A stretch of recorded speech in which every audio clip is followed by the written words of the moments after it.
प्रिय विद्यार्थियों, आज हम अलंकार के विषय में पढ़ेंगे। अलंकारों का हमारे जीवन में महत्वपूर्ण स्थान है। कोई भी उत्सव होता है तो हम कैसे जाते हैं? ऐसे ही तो चले नहीं जाते।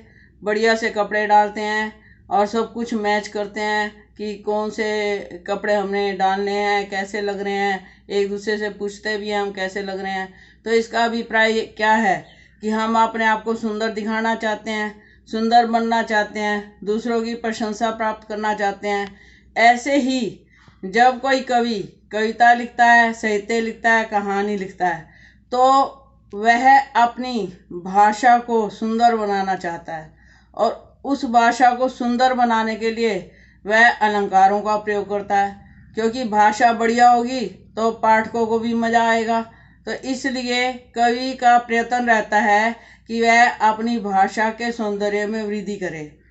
उस सौंदर्य की वृद्धि के लिए वह शब्दों में और अर्थों में चमत्कार लेकर आता है।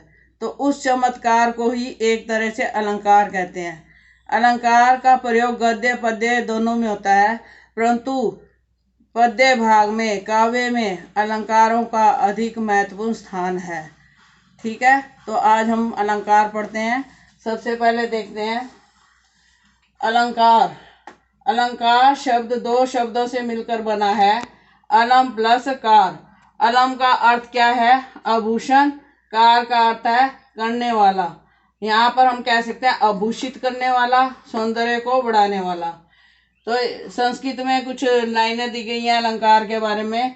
अलंकार करोति तय अलंकार। तो इसका अर्थ क्या है? अलंकृत करता है, सजाता है, संवारता है, उसे अलंकार कहते हैं। और दूसरे अर्थों में देख सकते हैं काव्य शरीर। काव्य शरीर का मतलब है कविता में जो शब्द प्रयोग करते हैं। काव्य शरीर अर्थात भाषा को शब्द एवं अर्थ की दृष्टि से सुंदर बनाने वाले चमत्कार ढंग को अलंकार कहते हैं। तो हिंदी में अलंकार वैसे तो कई तरह के अलंकार होते हैं, उनकी संख्या बहुत ज़्यादा है, परंतु यहाँ पर हम 9वीं कक्षा के पाठ्यक्रम के अनुसार ले रहे हैं। उसमें आपने 2 अलंकारों का ही वर्णन करना है। वे 2 अलंकार हैं शब्दालंकार तथा अर्थालंकार। अब शब्दालंकार वहाँ पर होता है जहाँ पर शब्द के सौंदर्य में वृद्धि हो जाती है, और ये 3 तरह के माने गए हैं, अनुप्रास अलंकार, यमक और श्लेष अलंकार। और अर्थालंकार वहाँ पर है जहाँ पर अर्थ में चमत्कार आ जाता है, और आपके पाठ्यक्रम में उपमा, रूपक, उत्प्रेक्षा, अतिशयोक्ति, अनियोक्ति, मानवीकरण शामिल किए गए हैं। तो सबसे पहले हम करते हैं शब्दालंकार। शब्दालंकार की परिभाषा में उन्होंने कहा कि शब्द के सौंदर्य में वृद्धि होती है। तो वो वृद्धि किस तरह से होती है, कितनी तरह के शब्दालंकार हैं? पहले हमने लिया अनुप्रास अलंकार। अनु का मतलब होता है फॉलो करना, पीछे पीछे चलना। तो यहाँ वर्ण की आवृत्ति है, किस चीज की रेपिटेशन है, किस चीज को बार बार बताया गया है, तो वर्ण की आवृत्ति है। वर्ण क्या होते हैं? ये जो का, खा, गा, आ, ये सब क्या है? वर्ण है। इसमें स्वर व्यंजन दोनों आ जाते हैं। तो यहाँ वर्ण की आवृत्ति है। यहाँ पर वर्ण कौन कौन से हैं? जैसे कल, कानन, कुंडल, मोर पखा, उर पे बनमाल विराजती है। इस पंक्ति में सौंदर्य किस कारण से लग रहा है? यहाँ पर वर्णों की आवृत्ति है जिसके कारण यह कविता अत्यधिक सुंदर बन पड़ी है। तो यहाँ पर कौन से वर्ण की आवृत्ति की गई है? क वर्ण की आवृत्ति की गई है। आपके पाठ्यक्रम में सवैयों में से ली गई है ये पंक्ति। तो यहाँ पर क्या वर्ण की आवृत्ति के कारण बन माल विराजती में बा की आवृत्ति है, और इसकी आवृत्ति के कारण यहाँ पर अनुप्रास अलंकार है। अब हम अनुप्रास अलंकार के भेद देखते हैं। ये आपके पाठ्यक्रम में शामिल नहीं है, फिर भी मैं आपको बता रही हूँ कि किस तरह का अनुप्रास हो सकता है, कितनी तरह का होता है। पहला है वृत्यानुप्रास। पहचान क्या है इसकी? एक या अनेक वर्णों का एक से अधिक बार आना। चारु चंद्र की चंचल किरणें खेल रही हैं जल थल में। चारु चंद्र की चांद की जो किरणें हैं वे जल थल में पड़ रही हैं। यहाँ पे किस वर्ण की आवृत्ति है? च वर्ण की आवृत्ति है पहली पंक्ति में, और दूसरी पंक्ति में जल थल में दूसरा वर्ण जो है ल की आवृत्ति है। तो यहाँ पर च और लय की आवृत्ति है। वृत्यानुप्रास इसलिए है। वृत्त का अर्थ है सर्कल सा रहना। अब यहाँ है 6 का अनुप्रास। 6 का अनुप्रास की संधि करें तो 6 प्लस अनुप्रास। और पहचान क्या है? एक या अनेक व्यंजनों की एक बार आवृत्ति होती है। कोमल कुसुम ढूंढ लाया हूँ भगवान मैं तेरे चरणों में। यहाँ पर एक ही बार आवृत्ति हुई है और वो है पहले 2 शब्दों में कोमल कुसुम, यहाँ का वर्ण की आवृत्ति है। श्रुत्यानुप्रास। श्रुत्यानुप्रास जैसा कि शब्द से ही पता चल रहा है, श्रुत मतलब सुनते ही पता चलता है कि यहाँ पर अनुप्रास अलंकार है। जैसे हम पंक्ति को बोलते हैं, उसे सुनते ही हमें लग जाता है कि यहाँ अनुप्रास है। कहत, नटत, रिजत, खीजत। यहाँ सुनते ही क्या लग रहा है आपको? ऐसा लग रहा है ना, ता आ रहा है हर शब्द में। तो यहाँ पर कौन सा है? श्रुत्यानुप्रास। इसे अनुप्रास का ही भेद कहेंगे। आगे अनंत्य अनुप्रास। जैसा कि शब्द से ही पता चल रहा है, अंत में आएगा अनुप्रास। अंत में तुक होती है या अंत में अनुप्रास आता है। जैसे हम कहें, नाथ शंभु धनु मंजन निहारा होई को इक दास तुम्हारा। यहाँ पर कहाँ पर आवृत्ति दिखाई दे रही है? ये अंतिम शब्द जो हैं उनमें आवृत्ति दिख रही है। तो यहाँ पर हारा, निहारा और तुम्हारा में आ रही है ना आवृत्ति। तो इस तरह की आवृत्ति जो है ये अनंत्यानुप्रास में आती है। तो आपने इस बात का ध्यान रखना है कि आपसे अधिकतर अनुप्रास अलंकार ही पूछा जाएगा, उसके भेद नहीं पूछे जाएंगे। तो अनुप्रास अलंकार की पहचान यही है कि इसमें वर्ण की आवृत्ति होती है। कई बार पूरा शब्द भी रिपीट हो सकता है, परंतु यदि शब्द रिपीट होगा तो उसका अर्थ एक ही होगा, अर्थ में कोई भिन्नता नहीं होगी। तो अगला अलंकार करते हैं अब यमक अलंकार। यमक अलंकार की पहचान क्या है? इसमें एक शब्द 2 या 2 से अधिक बार आता है और अर्थ अलग होता है। कहने का मतलब है कि एक शब्द 2 बार आ गया या 2 से ज़्यादा बार आ गया। अधिकतर हमें 2 बार ही मिलेगा। बहुत कम वाक्य ऐसे हैं जिनमें 3 बार हो। तो यहाँ पर जैसे है उदाहरण में, काली घटा का घमंड घटा। यहाँ पे घटा शब्द आया, यहाँ पर घटा शब्द आया। कहना क्या चाहता है कि जब बरसात नहीं हुई, आकाश में बादल जल से भरे हुए थे तो उमड़ घुमड़ की ध्वनि कर रहे थे, और जब वे बादल बरस गए तो उनका घमंड घट गया। तो यहाँ पर घटा शब्द के 2 अर्थ हैं। पहला अर्थ है बादल और दूसरा है घटा कम होना। यहाँ पे कुछ बच्चे सोचते हैं कि घमंड घटा है तो अनुप्रास होगा, परंतु यहाँ पर हम किसको अधिक महत्व देंगे? ऐसी परिस्थिति में हम दूसरे अलंकार को महत्व देंगे। तो वो दूसरा अलंकार क्या है? यमक है। तो यहाँ पर सही आंसर जो होगा वो यमक होगा। अगला एक उदाहरण और देख लेते हैं इसी में। 3 बेर खाती थी वे 3 बेर खाती थी। अब यहाँ पर आप देखिए कौन सा शब्द जो है बार बार आया है। तो हम देख रहे हैं कि बेर शब्द जो है बार बार आया है। अब पहले बेर का अर्थ क्या है? 3 बार, ठीक है। और दूसरे बेर का अर्थ क्या है? 3, संख्या में 3 बेर। तो ये शबरी के बारे में कहा गया है, वह राम की भक्त थी और बेरों को चखा करती थी। तो वो दिन में 3 बेर खाती थी और 3 बार ही खाती थी दिन में। तो यहाँ पर जो बेर शब्द है उसके अलग अलग अर्थ हैं। तो यहाँ पर यमक अलंकार है।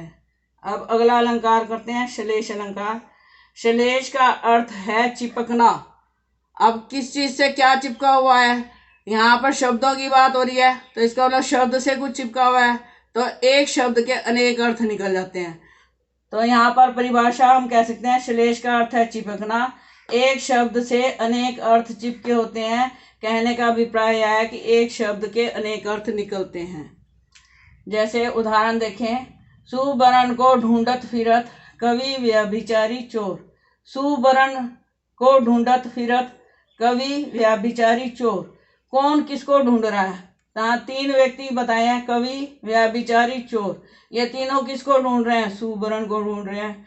परंतु सुबरन का अर्थ क्या है? यहाँ पर क्या क्या अर्थ निकलते हैं सुबरन के? सुबरन का अर्थ है सुंदर वर्ण। अब सुंदर वर्णों की आवश्यकता किसको होती है? कवि को। कवि जब लेखन कार्य करता है, कोई कहानी लिखता है या कविता लिखता है, तो वो सुंदर वर्णों की खोज में रहता है। और व्यभिचारी, चरित्रहीन व्यक्ति, किसकी खोज में रहता है? सुंदर स्त्री की। वर्ण का अर्थ रंग भी होता है, सुंदर रंग वाली स्त्री की खोज में रहता है। और जो चोर है वो किसकी खोज में रहता है? सोने की खोज में रहता है। तो यहाँ पर शुभ वर्ण के अलग अलग अर्थ निकले हैं। ऐसे ही श्लेष अलंकार में एक शब्द के अनेक अर्थ होंगे। तो अब हम पढ़ते हैं अर्थालंकार। अर्थालंकार जैसा कि पहले मैंने आपको बताया था कि इसमें अर्थ में चमत्कार आ जाता है। ठीक है, अब अर्थ में चमत्कार किस तरह से आता है? सबसे पहले उपमा अलंकार, फिर रूपक अलंकार पढ़ेंगे, फिर उत्प्रेक्षा पढ़ेंगे, अतिशयोक्ति, अन्योक्ति और मानवीकरण अलंकार पढ़ेंगे। तो सबसे पहले हम आरंभ करते हैं उपमा अलंकार। उपमा अलंकार में तुलना की जाती है। अब उपमा अलंकार को समझने के लिए, उत्प्रेक्षा अलंकार को समझने के लिए दो तीन चीजें हमें समझनी चाहिए। सबसे पहले तो उपमान, उपमेय, साधारण धर्म और वाचक, ये क्या होते हैं? उपमान वे चीजें होती हैं प्रकृति की जो अपनी किसी विशेषता के कारण प्रसिद्ध होती हैं, और उपमेय वे वस्तुएं होती हैं जिनकी हम प्रसिद्ध वस्तु से तुलना करते हैं। और दोनों चीजों में, उपमान और उपमेय में जो समानता होती है वो साधारण धर्म कहलाता है, और जिस शब्द की सहायता से ये समानता बताई जाती है वो वाचक कहलाता है। तो आप उदाहरण में देखते हैं हम। सबसे पहले उपमा अलंकार।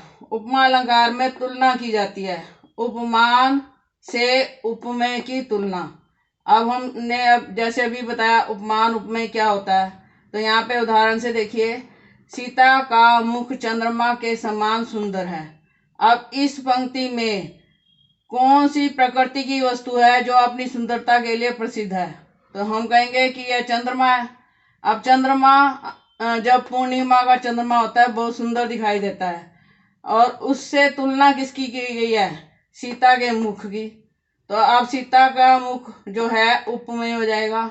अब सीता के मुख में और चंद्रमा में समानता क्या है? दोनों में एक जैसे किस गुण की बात की गई है? सीता का मुख भी सुंदर है, चंद्रमा भी सुंदर है, तो ये सुंदर जो है साधारण धर्म हो गया। अब इनकी तुलना करने के लिए किन शब्दों की सहायता ली गई है? के समान लगाया गया। तो जैसे नीचे मैंने लिखा है अलग अलग, सीता उपमेय है प्रसिद्ध जिसकी तुलना की गई है, चंद्रमा उपमान है प्रसिद्ध वस्तु, सुंदर साधारण धर्म है जो इन दोनों में है, और के समान शब्द की सहायता से हमने इसको बताया है। तो अगले पे चलते हैं, रूपक अलंकार। अब रूपक अलंकार कहाँ होता है? यहाँ पर भी उपमान उपमेय की बात है। यहाँ पर मान लो मेरा एक हाथ उपमान है, एक उपमेय है। अब जब उपमेय है, ये उपमेय है, इसके ऊपर मैं उपमान रख दूं तो उपमेय छिप जाएगा, उपमेय दिखाई नहीं देगा। तो यहाँ पर उपमान ने रूप ले लिया और उपमेय जो है उसके नीचे छिप गया। तो आप परिभाषा देखते हैं क्या है इसकी। गुण की अत्यंत समानता के कारण उपमेय और उपमान को अभिन्न कर दिया जाता है। अभिन्न का मतलब दोनों एक दूसरे से अलग नहीं है, एक ही हो जाते हैं, एक ही रूप हो जाता है। उपमान को उपमेय पर आरोपित कर दिया जाता है। जब एक चीज को दूसरी चीज से ढक देंगे तो ऊपर वाली चीज ही दिखाई देगी, तो उपमान ऊपर आ गया और उपमेय नीचे दब गया। तो ये स्थिति होती है रूपक अलंकार में। रूपक अलंकार रूप ले लेना। अब यहाँ उदाहरण से समझें, मैया मैं तो चंद्र खिलौनों ले हूँ। अब एक बच्चा है और वो अपनी माँ को कहता है कि ये जो आसमान में चंद्रमा है ये वाला खिलौना मुझे लेके दे। अब माँ उसे बहुत समझाती है कि नहीं बेटा ये खिलौना नहीं दिया जा सकता। बच्चा नहीं मानता, तो माँ फिर उसे वैसा गोल सा आकार का एक खिलौना बना के दे देती है। बच्चा तब भी नहीं मानता। वो क्या कहता है कि नहीं मुझे ये नहीं चाहिए, मुझे वो जो आसमान में है ना वही चाहिए। अब इसका मतलब क्या है कि आसमान में जो चंद्रमा है, बच्चे ने उस चंद्रमा को किस रूप में देखा है? खिलौने के रूप में देख लिया है। तो यहाँ पर चंद्र खिलौनों में रूपक अलंकार होगा। तो यहाँ मैया मैं तो चंद्र खिलौना ले हूँ, चंद्रमा जो है उपमान है प्रसिद्ध वस्तु है, और खिलौना जो है उपमेय है, इसकी तुलना की गई है। और ये जो रूपक अलंकार यहाँ पर हो गया। ऐसे ही दूसरा उदाहरण है, सीता चंद्रमुखी है। जैसे ऊपर हमने कहा था सीता का मुख चंद्रमा के समान है, यहाँ पर तो हमने तुलना की थी कंपैरिजन अर्थात तुलना की थी। और यहाँ पर हमने कह दिया कि सीता चंद्रमुखी है, सीता चंद्रमुखी है। चंद्रमा और सीता मुख, सीता का मुख और चंद्रमा एक ही चीज मान ली गई है। तो चंद्र क्या है, यहाँ उपमान है, मुख क्या है, उपमेय है। तो यहाँ पर रूपक अलंकार हो गया। अब चलते हैं उत्प्रेक्षा अलंकार में। उत्प्रेक्षा अलंकार में उपमेय में उपमान की संभावना की जाती है। उपमेय क्या है, जिस वस्तु की हम तुलना कर रहे हैं। उपमान क्या है, प्रसिद्ध वस्तु है। तो उपमेय को कहाँ दिखा दिया जाता है, उपमान में। तो यहाँ देखिए, उपमेय में उपमान की संभावना होती है, यहाँ पर यह कल्पना की जाती है। अब इसकी दूसरी पहचान क्या है, उत्प्रेक्षा अलंकार में अधिकतर मनु, मानो, जनु, जानो और मनु इत्यादि शब्दों का प्रयोग होता है, ज्यों इनका प्रयोग होता है। अब यहाँ पर उदाहरण से स्पष्ट करते हैं इसे।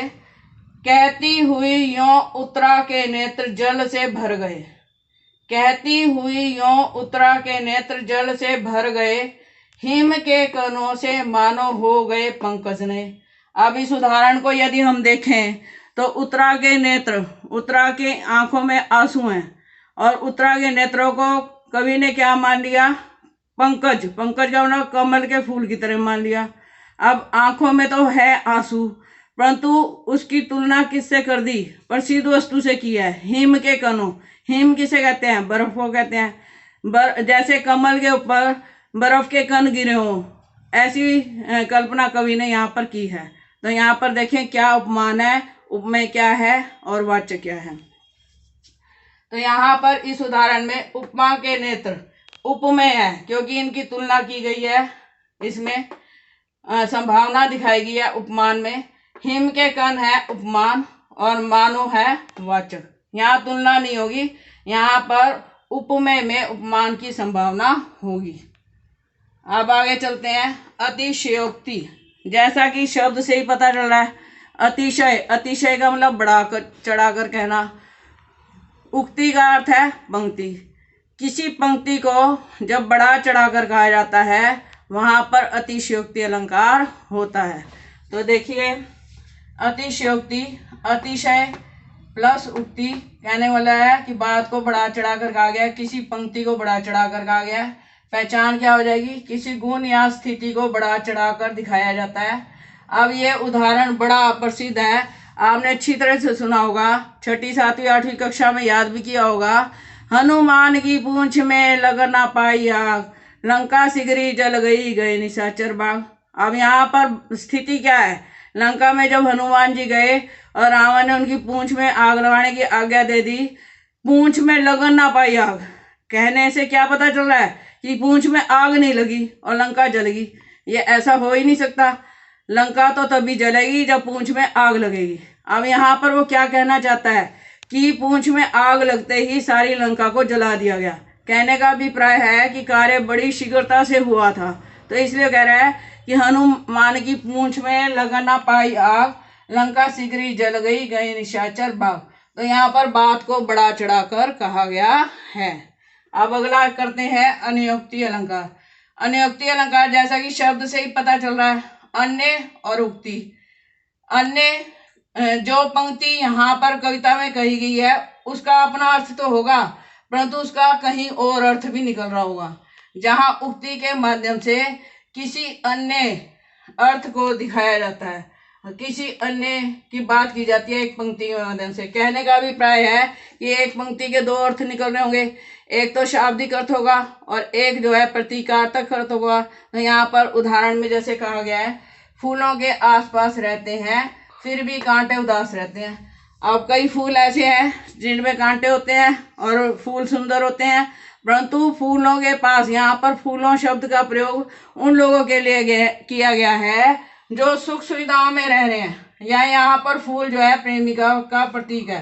तो यहाँ पर एक फूल जो प्रकृति का है उसकी बात ना करके सुख सुविधाओं की ओर संकेत किया गया है, प्रतीकार्थ है। तो ऐसे स्थिति में अन्योक्ति अलंकार होता है। अब अगला है मानवीकरण अलंकार। मानवीकरण अलंकार जैसा कि शब्द से ही पता चल रहा है, मानव, मानव की कुछ क्रियाएं हैं, जैसे मैं बोल रही हूँ, चलना, खाना, पीना, सोना, इस तरह की कुछ क्रियाएं हैं। जब प्रकृति की किसी वस्तु में या जड़ पदार्थ में मनुष्य की उन क्रियाओं को दिखा दिया जाता है तो वहां पर मानवीकरण अलंकार होता है। आपकी पुस्तक में मेघ आए कविता है, ऐसी कैदी और कोकिला में भी मानवीकरण है। तो उसका उदाहरण लिया है हमने इसमें, मेघ आए बड़े बन ठन के सवर के। अब इस पंक्ति से क्या पता चलता है? बनना, ठनना और संवरना मुहावरा है, परंतु ये कहाँ प्रयोग होता है? मनुष्यों के संसार में होता है, बड़ा बन ठन के रहता है।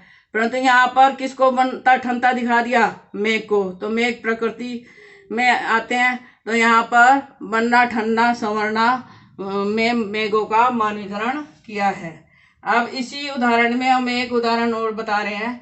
उषा सुनहरे तीर बरसाती, जय लक्ष्मी सी उदित हुई। अब उषा, उषा किसे कहते हैं? प्रातः काल को, सुबह के समय को। सुबह के समय जब सूर्य निकलता है उसकी किरणें आसमान में छा जाती हैं, तो कवि ने प्रातः काल, उषा काल का मानवीकरण किया है। कोई तीर बरसाती हुई सामने आती तो नहीं, परंतु तीर बरसाने का काम, ऐसा काम जो है मनुष्य से संबंधित है। इस क्रिया को प्रकृति में दिखा दिया गया है। उषा सुनहले तीर बरसाती, जय लक्ष्मी सी उदित हुई। अब यहाँ पर प्रश्न ये उठता है कि हमने यहाँ पर मानवीकरण बता दिया, परंतु जो बच्चा इसे पढ़ रहा है वो कहेगा मैडम इसमें तो उपमा अलंकार भी हो सकता है। तो ठीक है, वो बच्चा बिल्कुल ठीक कह रहा है, क्योंकि जय लक्ष्मी सी यहाँ पर उपमा अलंकार भी है।